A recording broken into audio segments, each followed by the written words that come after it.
咗佢我都唔知。後尾話同佢啲麻雀友上個深圳落咗佢，啱啱俾我收工翻嚟聽到，咁我阻止，我挽留呢個仆街因啦。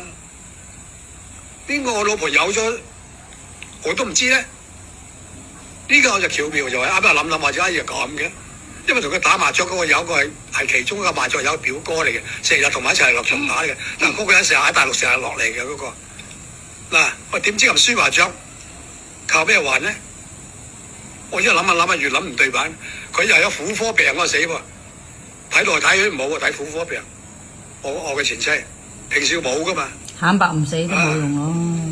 今日呢場直播不停鬧啲仔女。你又乾淨，點解佢會有婦科病？乜就係啦，我都冇嘅。佢婦科病，所以我後尾之前你係同我講過話，佢又係有婦科病，又去睇醫生又成，你個有同我講過啊，你有即係分享佢即係當時去睇咩人嘅醫生嘛？係啊，又同佢一齊陪佢去啊，又去呢度嗰度睇嘛。所以我對於嗰啲我都少咗噶啦，嗰時開始就。所以我好清楚嘅理解嘅。